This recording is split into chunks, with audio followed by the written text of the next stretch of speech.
നമ്മളെപ്പോഴും അങ്ങനെ ചെയ്യാതിരിക്കുന്നതായിരിക്കും നല്ലത്. അപ്പോൾ എപ്പോഴും നമ്മൾ മസാജ് ചെയ്യുമ്പോൾ മുകളിലേക്ക് മസാജ് ചെയ്ത് കൊടുക്കുക. മുകളിലേക്ക് നല്ല രീതിക്ക് മസാജ് ചെയ്ത് പിന്നെ നമുക്ക് വൈറ്റ് ഹെഡ്സും ബ്ലാക്ക് ഹെഡ്സും പിന്നെ നമുക്ക് ഓപ്പൺ പോഴ്സൊക്കെ കൂടുതലുള്ളിടത്ത് വേണം നമ്മൾ കൂടുതലായിട്ട് ഫോക്കസ് ചെയ്യാൻ. ബാക്കി സ്ഥലങ്ങളിലൊക്കെ അത്രയ്ക്ക് ഫോക്കസ് കൊടുത്തില്ലെങ്കിൽ കുഴപ്പമില്ല. പക്ഷെ നമ്മൾ മെയിനായിട്ട് ഫോക്കസ് ചെയ്യേണ്ടത് നമ്മുടെ നെറ്റിയുടെ ഭാഗത്ത്.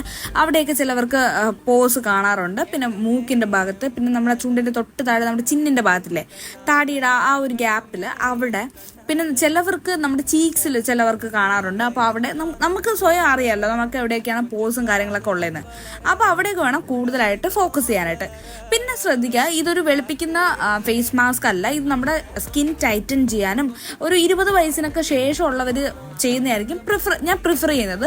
കാരണം അതുവരയ്ക്കും ഉള്ളവർക്കൊന്നും അധികം പോസ് ഉണ്ടാവാനും ചാൻസ് ഇല്ല. അതുപോലെ അത്രയ്ക്കും വലിയ ഇഷ്യൂസ് ഒന്നും വരത്തില്ലല്ലോ. അപ്പോഴൊക്കെ നമ്മുടെ സ്കിന്ന് കുറച്ചുകൂടെ ബേബി സ്കിന്നാണ്. ഒരു 25 വയസ്സ് കഴിഞ്ഞിട്ട് നിങ്ങൾ ചെയ്താലും ഓക്കെയാണ്.